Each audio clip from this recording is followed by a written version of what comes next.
തൃശൂരിൽ യുവതിയെ വീട്ടിനുള്ളിൽ പൊള്ളലേറ്റ് മരിച്ച നിലയിൽ കണ്ടെത്തിയ സംഭവത്തിൽ അന്വേഷണം തുടരുന്നു. പഴുവിൽ വെസ്റ്റ് വലിയകത്ത് വീട്ടിൽ 38 വയസ്സുകാരി സുൽഫത്താണ് മരിച്ചത്. വീട്ടിലെ അടുക്കളയിൽ കത്തിക്കരിഞ്ഞ നിലയിലായിരുന്നു യുവതിയുടെ മൃതദേഹം.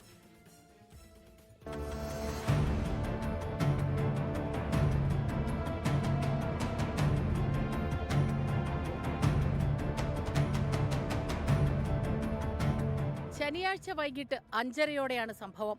തൃപ്രയാറിൽ തയ്യൽക്കട നടത്തുന്ന സുൽഫത്ത് വീട്ടിലിരുന്ന് തുന്നിയ വസ്ത്രങ്ങൾ കടകളിൽ വിൽപ്പന നടത്തുകയാണ്. പതിവ് പോലെ തുന്നിയ വസ്ത്രങ്ങൾ കടയിൽ നൽകാനായി ഭർത്താവ് ഹനീഫയും മകളും പുറത്തുപോയതായിരുന്നു. ഈ സമയം വീട്ടിൽ മറ്റാരും ഉണ്ടായിരുന്നില്ല. തുന്നാൻ നൽകിയ വസ്ത്രങ്ങൾ എടുക്കാനെത്തിയ അയൽവാസി വീട്ടിലെത്തി വിളിച്ചിട്ടും വാതിൽ തുറന്നില്ല. ഇതിനു പിന്നാലെ നടത്തിയ പരിശോധനയിലാണ് സുൽഫത്തിന്റെ മൃതദേഹം പൊള്ളലേറ്റ നിലയിൽ കണ്ടെത്തിയത്. ഒഴിഞ്ഞ മണ്ണെണ്ണക്കുപ്പിയും സമീപത്ത് കാണപ്പെട്ടു. Anthikkad police station SI Curzon V മാർട്ടിന്റെ നേതൃത്വത്തിൽ പോലീസ് സംഘം സ്ഥലത്തെത്തി പരിശോധന നടത്തി.